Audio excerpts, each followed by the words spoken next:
Naitwa Mchungaji Jilu Muna Mpanda. Kwa sasa ninalelewa na kanisa la Chemichemi ya Uzima Tanzania, ambayo makao yake makuu yako Dar es Salaam. Na askofu mkuu ni Askofu Profesa Beneza Mwang'ombe, na pia ni mkuu wa chuo cha All Nations Christian International University. Kwa hiyo asubuhi ya leo au siku ya leo ya tarehe 14 mwezi wa 6 2025, nipo kwenye mwendelezo wa mambo ambayo Roho Mtakatifu alinipa mwaka wa 2022 kwa takriban siku 100 mfululizo, Roho Mtakatifu akiwa anasema na mimi kuhusu mambo mbalimbali ya kufanyia marekebisho kwenye kanisa la Pentecoste. Maana kuna mambo kadha wa kadha ambayo yanapaswa kufanyiwa marekebisho ndani ya kanisa la Pentecoste duniani, sio Tanzania tu, ni duniani. Kwa hiyo Mungu ameniita kama mwana matengenezo wa kanisa la Pentecoste wa karne hii ya 21, karne ya maendeleo makubwa, karne ya sayansi na teknolojia. Kwa hiyo ninaendelea na masomo ambayo Roho Mtakatifu alinipa ili niweze kuyaweka kwenye mtandao, maana ndio agizo la Roho Mtakatifu, kwamba dunia ijue kwamba Mungu anasema nini, na kizazi chetu, wazungu wajue, Waafrika wajue, wanadamu wote pia wajue Mungu anasema nini kuhusu kanisa, nalo ni kanisa la Pentecoste linaambiwa nini, na pia wanadamu wanaambiwa nini kwa ujumla. Kwa hiyo Roho Mtakatifu alikuwa akiniambia kwamba ninakupa mambo haya, ni mambo makubwa, maana alikuwa anasema na mimi ndani ya siku 100. Mambo haya ni makubwa, na kwa sababu kanisa liko kwenye ukame wa kiroho, nalo ni kanisa la Pentecost liko kwenye ukame wa kiroho, maana linahitaji kuamshwa. Maana mambo haya ninapoyatuma sio kutafuta umaarufu, wala kutafuta ugomvi, wala kutafuta cheo, wala kutafuta mali au utajiri. Maana mambo haya Mungu amenitumia kama chombo chake ili kuliamsha kanisa liamke kwa vile vitu ambavyo Roho Mtakatifu anavisema vipate kurekebishwa na kanisa liende sawa sawa. Kwa hiyo kuna wakati Roho Mtakatifu ananiambia kwamba kanisa la Pentecoste liko kwenye ukame duniani kote, na viashiria vya kujua kwamba kanisa hilo lipo kwenye ukame, kiashiria namba 1, watu wa Mungu wamekuwa na kiburi, au sisi wa Pentecoste tumekuwa na kiburi. Kwa hiyo kanisa linapokuwa na watu wenye kiburi, maana Roho Mtakatifu analiacha kanisa. Kiashiria kingine kinachoonyesha kwamba kanisa liko kwenye ukame, watu wa Mungu ambao ndio wa Pentecoste wamekuwa na dharau. Na hiyo ninajitolea mfano mwenyewe, baada ya kupata mambo mengi kutoka kwa Mungu na kuwashirikisha watu mbalimbali, matokeo yake nikaanza kusikia lugha za dharau kwamba huyo bwana huyo ameshapagawa, huyo bwana na mashetani, huyo bwana na majini, huyo bwana msifuatane naye, huyo bwana amekuja kuharibu kanisa, huyo bwana ni hatari. Kwa hiyo hao wanaozungumza ni watu wa Mungu. Maana kwa sababu kanisa liko kwenye ukame, hawajui kwamba Mungu huwa anasema na yeye hajawahi kunyamaza. Ukisoma kitabu cha Matendo ya Mitume ile sura ya 13 na mstari wa 2, Biblia inaeleza kwamba kuna watu walikuwa wakiomba pale. Unaweza kusoma maana mambo hayo nayoweka kwenye YouTube, ambao nimefungua ukurasa wa YouTube Stay with God TV. Kwa hiyo ukifungua hapo basi utakuta kuna mambo nimeeleza kwa upana zaidi. Kwa hiyo ukisoma kitabu hicho cha Matendo ya Mitume sura ya 13 mstari wa 2, inaonyesha watu hao walikuwa wanaomba, Roho Mtakatifu akashuka. Aliposhuka akaanza kutumia kinywa cha mojawapo kati ya wale waliokuwa wanaomba, akaanza kusema. Maana Mungu anasema kutumia kinywa cha wanadamu, anatumia kinywa cha mtu. Kwa hiyo na mimi nilipokea hivi vitu kwa nguvu za Mungu, kwamba Mungu alitumia kinywa changu, Roho Mtakatifu alitumia kinywa changu kusema na mimi. Jambo lingine ni kwamba kiashiria kingine kwamba kanisa limekuwa na vituko vingi. Ukifungulia radio au unafungulia runinga, unaona vitu vituko vinavyofanyika kwenye kanisa. Mara wengine wanaombewa wanapigwa viboko, wengine wanalishwa nyasi, wengine wanalishwa nyoka, wengine wanapewa vitu hawajui huyo mtu ametoka na mikataba wapi, mara chukua hiki ukatumie, mara hiki. Yaani kanisa la Pentecoste limekuwa na vituko. Wanaposema kanisa la Pentecoste, maana yake linajumuisha wale wanaojiita mitume, wale wanaojiita manabii, ingawa wapo manabii wa kweli na mitume wa kweli.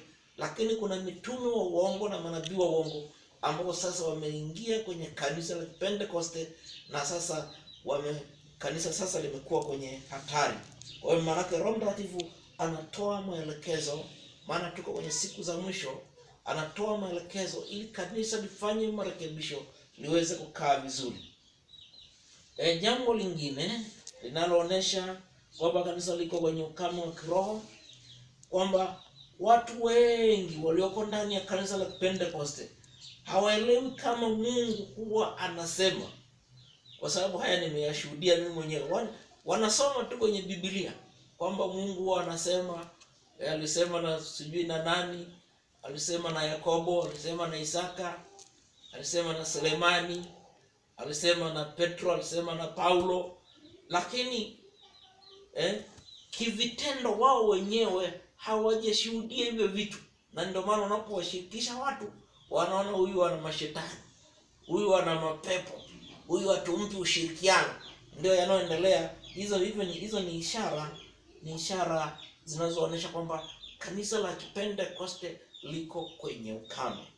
Kwa hiyo masomo ya leo ambayo nataka nitafundisha masomo matatu kwa kifupi. Somo la kwanza nitazungumza juu ya somo linalofundishwa na Roho Mtakatifu mwaka ule wa 2022, utaratibu wa kunena kwa lugha. Kwa hiyo utaratibu wa kunena kwa lugha. Kunena kwa lugha kupo. Kwa hiyo nitaenda kusoma utaratibu wa kunena kwa lugha. Utaratibu wa kunena kwa lugha. Na somo kama Roho Mtakatifu alivyonifundisha.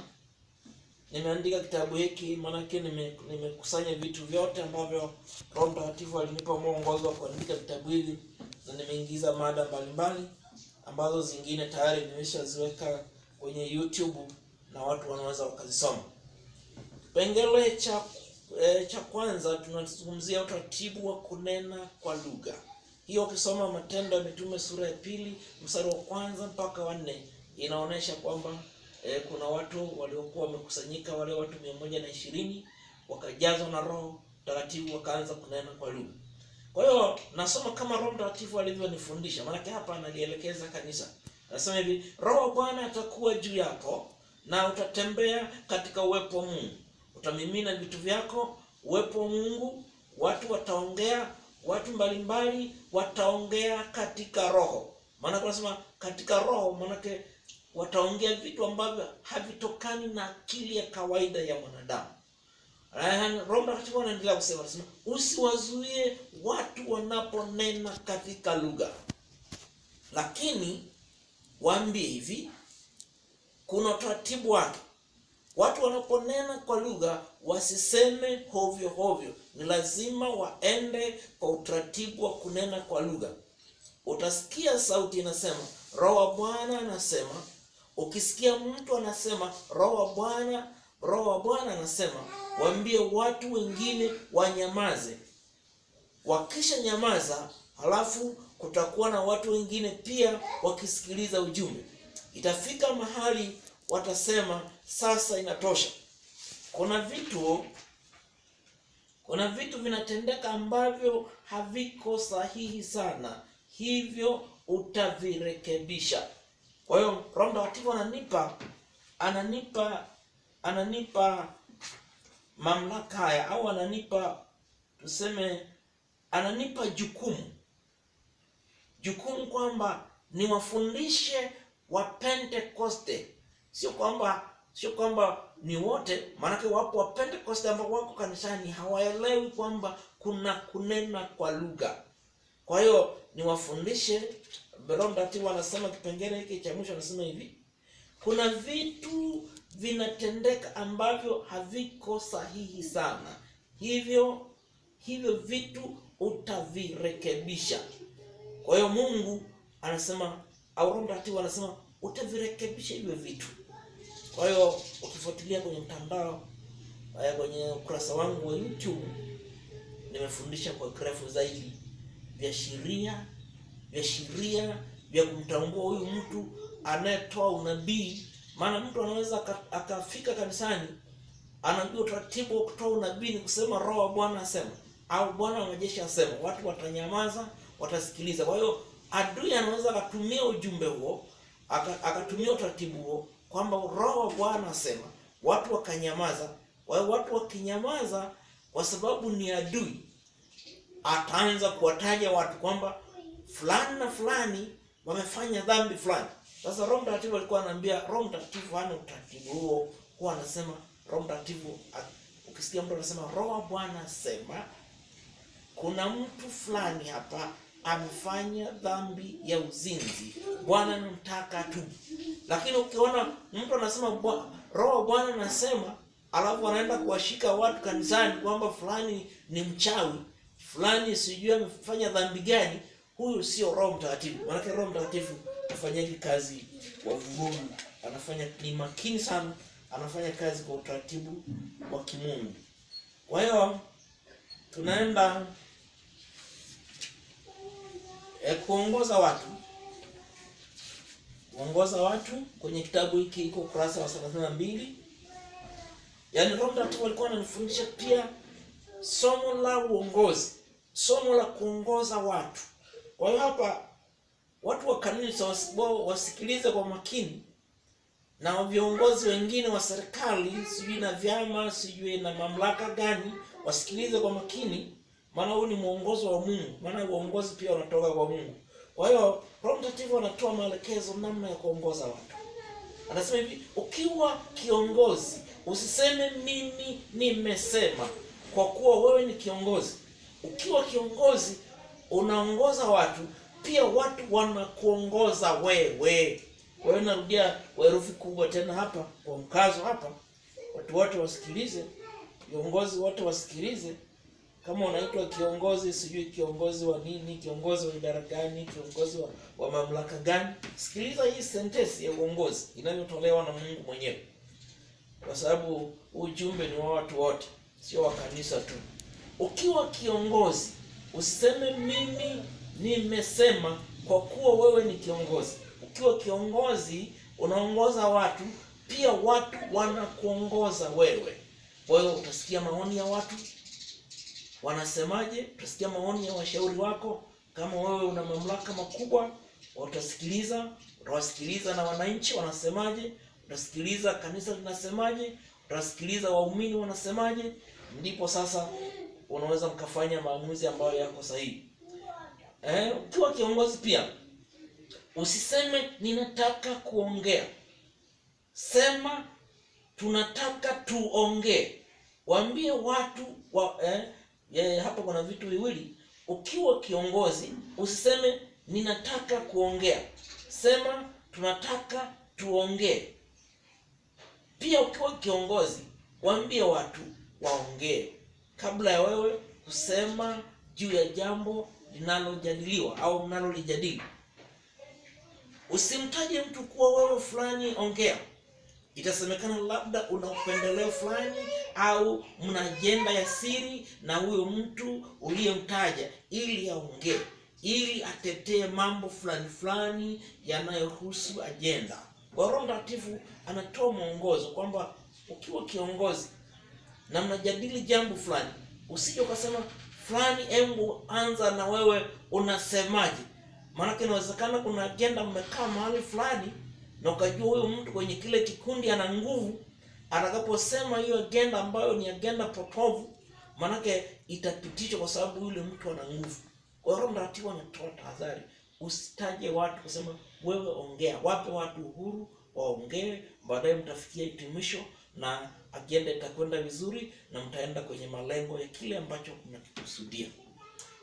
Roho Mtakatifu pia anasema hivi, ukiwa kiongozi uwe karibu na Mungu wakati wote, ili Roho Mtakatifu akupe usemi wa kusema, maana unaongoza watu wenye tabia tofauti. Narudia tena hii kwa sentensi kwa herufi kubwa, kwa sababu inawahusu viongozi wa serikali, inawahusu viongozi wa kanisa. Nasema hivi, ukiwa kiongozi uwe karibu na Mungu wakati wote, ili Roho Mtakatifu akupe usemi wa kusema, maana unaongoza watu wenye tabia tofauti. Kwa hiyo tunaamini kwamba hakuna mwanadamu asiyekuwa na Mungu. Kila mwanadamu anamtaja Mungu, kila mwanadamu anamtafuta Mungu. Kwa hiyo kila mwanadamu au kila kiongozi ambaye anaongoza watu, awe ni wa serikali au ni wa kanisa, anajua kabisa kwamba Mungu huwa anasikia maombi ya watu. Kwa hiyo ndio maana Roho anasema kwamba ukiwa kiongozi ni muhimu au ni lazima, ili uwe na mafanikio lazima uwe karibu na Mungu. Kwa hiyo Roho anasema unaongoza watu tofauti. Kuna watu wanaongea vitu lakini havina maana. Hilo ni kundi la watu. Wapo unaongoza watu wengi, kwamba kuna wengine wanaongea wana tabia tofauti. Wengine wanaongea vitu lakini havina maana. Kundi lingine la watu wanakuwa na watu wengi wa kusema lakini havina maana sana. Usiwe mtu wa kuropoka vitu, sema katika hali nzuri. Pia kuna watu wa kimbelembele. Utaka kujionesha. Sasa Roho anasema siri ya kuongea na watu wengi. Siri ya kuongea na watu wengi ni hii, sema wewe mtu uliyefanya hivi, usifanye hivi. Mungu anasema hivyo. Au unasema hivi, hii ni siri ya kuongea na watu. Watu wangu, msifanye hivi. Mungu hataki kufanya hivi.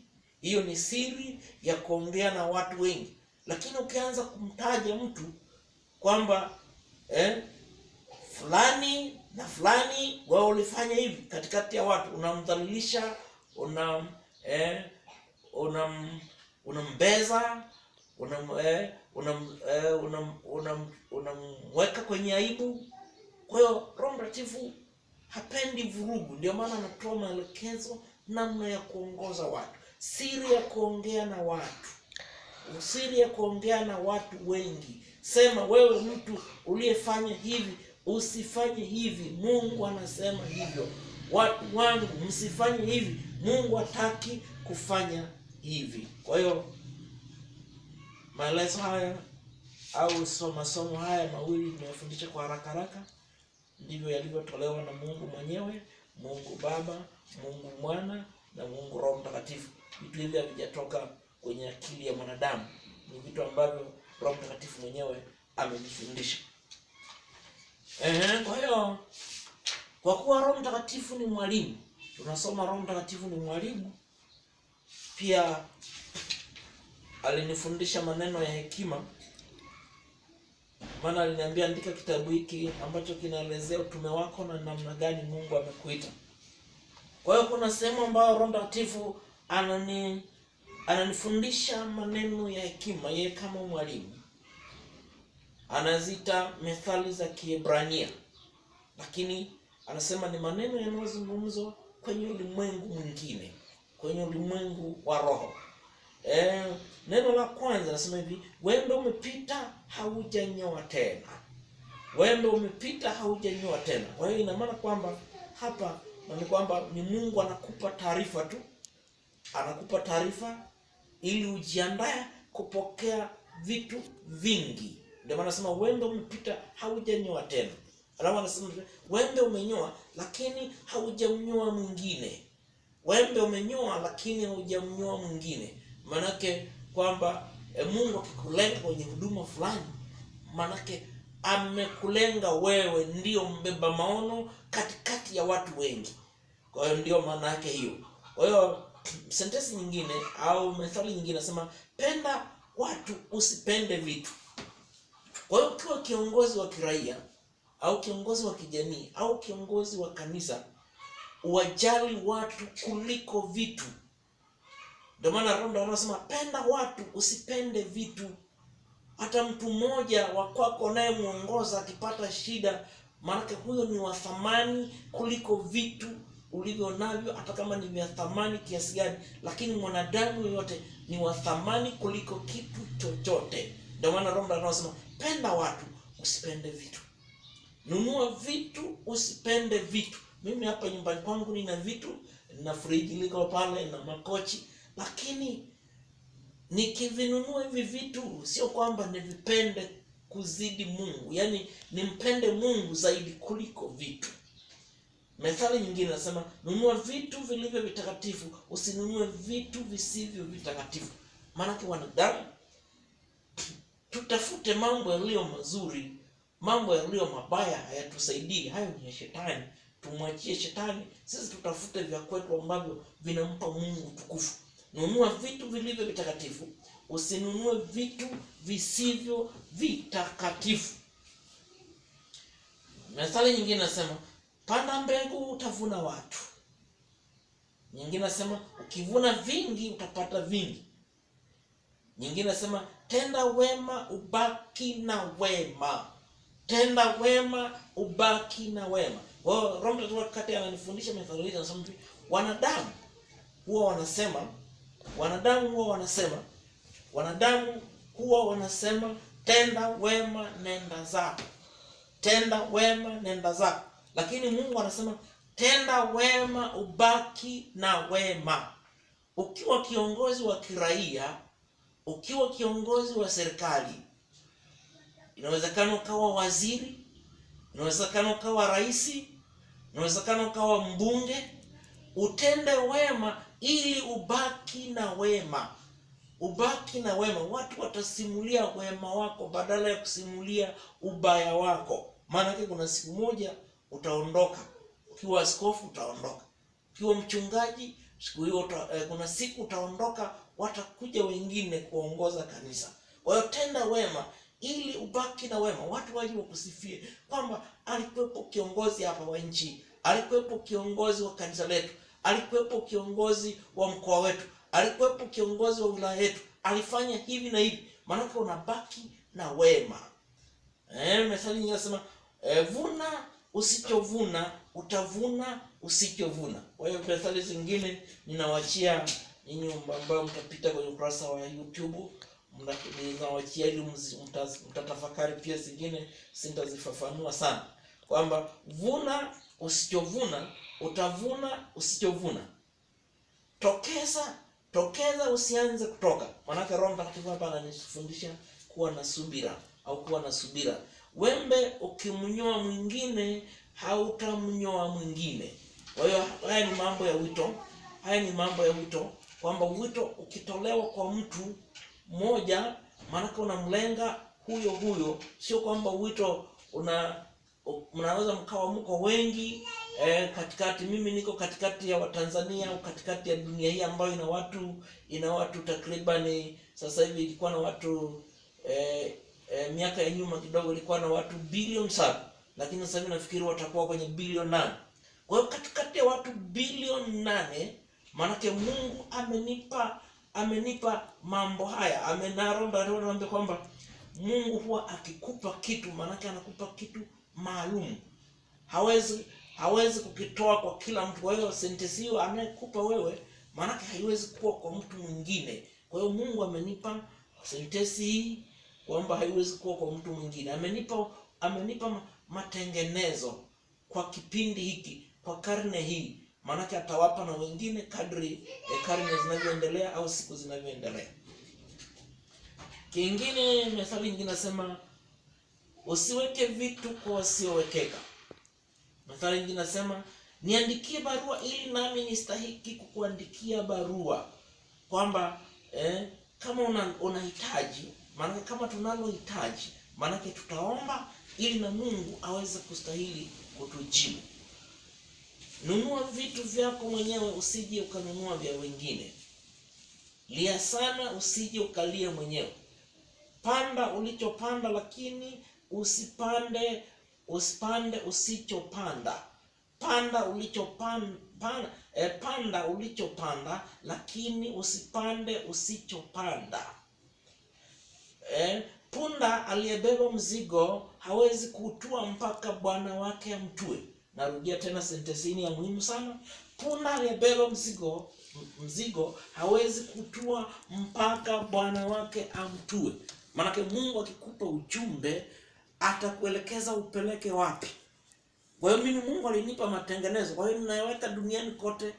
Maana sina uwezo wa kusafiri kwenda kuzunguka dunia nzima, lakini kwa mitandao ya kijamii nimebeba mzigo ambao Mungu amenibebesha. Mimi ni punda, nimebeba mzigo wa matengenezo, ninaweka kwenye YouTube ili wafikie watu mbalimbali duniani kote. Ndio maana nasema punda aliyebeba mzigo hawezi kutua mpaka bwana wake amtue.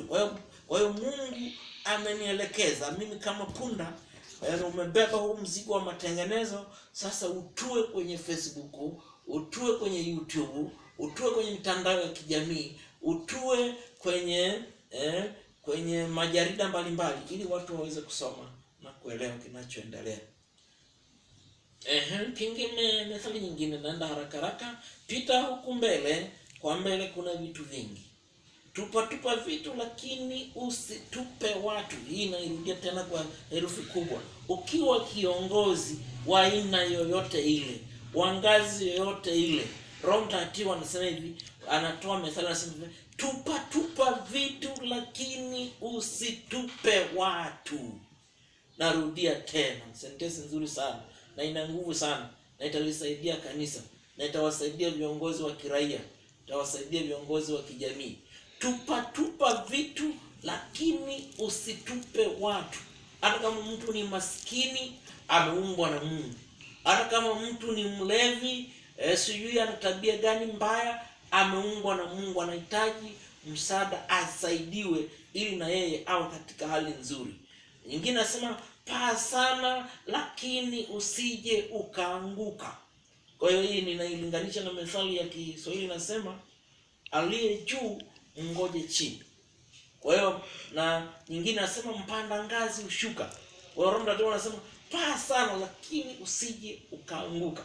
Kwa hiyo unaweza ukawa na kiburi kwa sababu umeinuliwa na Mungu, kwa sababu uko juu sana ukawa na kiburi, lakini kuna siku moja utashuka tu. Paa sana, lakini usije ukaanguka. Wanaopanda hawavuni siku moja. Roho Mtakatifu alikuwa ananitia moyo kwamba unapohubiri Injili usitegemee utapata matokeo siku hiyo hiyo. Unapoeleza mambo haya ya mafunuo, mambo haya matengenezo ya kanisa, usifikiri utapata matokeo siku hiyo hiyo. Maana yatakwenda na baadaye mambo yatakuwa vizuri. Nasema hivi, wanaopanda wavuni siku moja.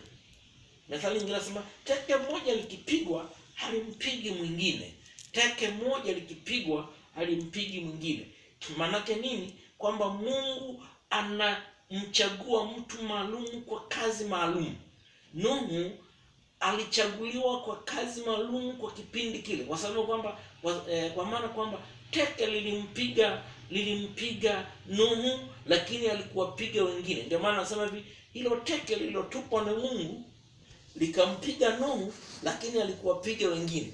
Na mimi teke limetupwa likampiga mchungaji Jiro Muna Mpanda, lakini alijawapiga wengine. Ni teke la matengenezo. Na teke manake huo ni ujumbe au ni jambo ambalo Mungu anakupa wewe mtu maalum, mtu special kwa kubeba ujumbe huo. Kitu kingine na karibia kumaliza, naenda haraka. Kimbia sana usije ukaanguka. Kimbia sana usije ukaanguka. Tendeka unatendeka. Tendeka unatendeka. Methali nyingine nasema ponda usije ukapondeka. Wewe wadharau watu, wabeze na nini, lakini kuna siku mambo yatakugeuka. Kuna siku mambo yatakugeuka. Ponda usije ukapondeka. Unaweza ukawa ni kijana, ukawa na uwezo, ni tajiri, ukaona wengine hawana maana, lakini kuna siku utaporomoka. Kuna siku utakuwa wewe ni kijana, lakini kuna siku utakuwa mzee. Kuna siku zitakuja utakuwa mzee. Kuna mzee mmoja alikuwa ananiambia kikombe nilichokinywa mimi na wewe utakinywea. Manake mimi nikiwa kijana na kuna siku moja nitaingia kwenye uzee. Mwatamie sana huyu asije akatamiwa na wengine. Mwatamie sana huyu asije akatamiwa na wengine. Kwa hiyo manake kwamba ukipata bahati mahali fulani, lazima uoneshe uaminifu ili uendelee kufaidika na ile bahati uliyoipata. Ukipewa vingi utakuwa na vingi. Mwandishi anasema, hii methali nyingine, mwandishi anasema nimevuna vingi lakini sijaona kama nimevuna. Kwa hiyo manake mwandishi ni Mungu. Anaposema mwandishi anasema mwandishi ni Mungu. Mwandishi anasema nimevuna vingi lakini sijaona kama nimevuna. Manake hii methali inalihusu kanisa moja kwa moja. Kwamba kanisa lina watu wengi, maelfu kwa maelfu, lakini hawawazi juu ya Injili. Hawafikiri juu ya agizo la Yesu Kristo. Agizo la Yesu Kristo, Marko 16:15, enendeni ulimwenguni mote mkaihubiri Injili kwa kila kiumbe. Kwa sababu tumeagizwa, hilo ni agizo kubwa. Pamoja na kwamba tutawaza mengine, tutawaza harusi, tutawaza sijui vikoba gani, tutawaza sijui magari, tutawaza magorofa, tutawaza maendeleo makubwa na mengine, lakini kipaumbele cha kwanza ni Injili. Kanisa limepewa kipaumbele cha kwanza Injili. Ndio maana nasema mwandishi anasema nimevuna vingi lakini sijaona kama nimevuna. Maana kanisa linakumbushwa, lina watu wengi, maelfu ya watu. Ukiona mtu amepata huduma fulani, amepata Mungu anamtumia kwa ajili ya matengenezo kama mimi, basi asipotiwe au aungwe mkono ili huduma ile ya matengenezo iweze kwenda mbele, iweze kuonekana duniani kote. Mwandishi anasema nimevuna vingi lakini sijaona kama nimevuna. Kanisa lina watu wengi lakini wanaofanya kazi ya Mungu kwa dhati ni wachache. Kwa hiyo maanake tufanye kazi kwa bidii zaidi ili kuleta matokeo makubwa ya kimungu. Methali nyingine inasema Mungu si kipepeo ambayo hutua na kuruka. Kwa hiyo Mungu anatoa mfano wa kipepeo. Kipepeo anapenda anajirusha huko, anaenda kwenye ua hili na hili. Kwa hiyo Mungu hana tabia hiyo. Yeye sio kipepeo. Akikwambia jambo fulani, yani akitoa maelekezo kwa mtu ni moja kwa moja. Akitoa maelekezo yake ni moja kwa moja, sio ya kupinda au kupindisha. Mungu akisimika jambo lazima lisimame. Kwa hiyo Mungu akisema jambo kwamba nimekuita Mwalimu Panda kwa ajili ya matengenezo, hata kama wengine watainuka, wengine watadharau, wengine watadhihaki, lakini jambo hilo ni lazima lisimame. Kwa hiyo Mungu, Roho Mtakatifu pia alinipa misemo ya kibinadamu. Anasema kuna watu wengine wanasema kuna pesa lakini hatuna pesa. Kuna pesa lakini hatuna pesa. Kwa hiyo Roho Mtakatifu anasema kwamba mambo mengine yanapatikana kwa neema ya Mungu tu. Ndio tafsiri yake. Kwamba mambo mengine yanapatikana kwa neema ya Mungu tu. Alafu pia Roho Mtakatifu anasema, wanadamu wanasema nitakupendaje usipokuwa na vitu? Nitakupendaje usipokuwa na vitu? Mara nyingi wanadamu tunawapenda watu wengine au tunapenda wanadamu wengine kwa sababu tunapata kitu fulani. Tunapata chakula, tunapata kusifiwa, tunapata zawadi, ndio maana tunawapenda. Lakini Roho Mtakatifu anasema wapende watu bila sababu. Wapende watu wote bila sababu. Wapende wanadamu wote bila sababu, kwa sababu wameumbwa na Mungu, wana mfano wa Mungu. Alafu methali nyingine tena inasema hivi, kuna watu wengi hii ni misemo ya wanadamu. Kuna watu wengi Bwana, hatunao hapa ingawa tunao. Kuna watu wengi Bwana, hatunao hapa ingawa tunao. Maana ya msemo huu, manake unakuwa na kundi kubwa la watu, unakuwa na ndugu wengi, lakini hawakusaidii, hawana msaada. Una watu wengi wanakuzunguka, lakini hawana chochote wanachokusaidia. Kwa hiyo kwa asubuhi ya leo napenda niishie hapa. Nina Mungu amenipa mambo mengi, nitaendelea kuyaweka kwenye YouTube, na Mungu ameniita kwa siku za mbeleni, kwa maono ambayo amenipa, nitasajili kanisa. Maana taratibu zinaenda pole, na ndio taratibu wa kusajili makanisa ulivyo. Maana lazima watu wakufuatilie, lazima watu wajue wewe ni nani, na lazima serikali ijue wewe ni nani. Ninaamini kwamba viongozi wa serikali ni watu wazuri, viongozi wa kanisa ni watu wazuri, watanisapoti. Na kanisa ambalo Mungu amenipa maono kulisajili, ambalo linaitwa Kanisa la Baki na Mungu, kwamba litasajiliwa siku za usoni.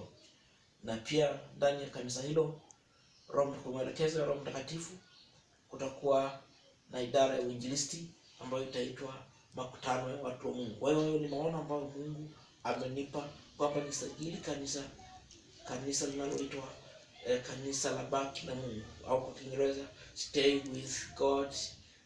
with God Church Tanzania. Na kanisa hilo manake litaenea. Inawezekana mimi nitakuwa nimekufa, lakini litaenea duniani kote. Kwa hiyo mambo yanakaa namna hiyo. Na niseme Mungu wa mbinguni akubariki. Utakaposoma ujumbe huu, basi unaweza ukaingia kwenye subscribe ili uendelee kupata taarifa zaidi za matengenezo. Mungu amenipa mambo mengi. Mimi ni mtu mdogo sana, lakini Mungu amenipa mambo mengi kwa ajili ya kuleta matengenezo ya kanisa, na kanisa likae vizuri. Maana Yesu Kristo amekaribia kuja kulichukua kanisa lake. Ndio maana Roho Mtakatifu analeta uamsho kwa kasi sana. Kwa hiyo nimalizie kwamba wakati huu sio wakati wa kuishi mazoea. Ni wakati ambapo Mungu anaenda kuinua watu kwa ajili ya matengenezo. Watu ambao inawezekana wasiaminike sana, au kanisa liwachukulie kwamba ni watu wa chini, lakini Mungu anaenda kuwainua hao ili kanisa lake liweze kuwa katika hali nzuri, na lisiendelee kudharaulika. Kanisa lisiendelee kudharaulika. Kuna nguvu ya ajabu sana ambayo sasa imeshuka duniani, nayo ni nguvu ya Roho Mtakatifu. Kwa hiyo Mungu wa mbinguni akubariki, uyatende kazi mambo haya. Hallelujah.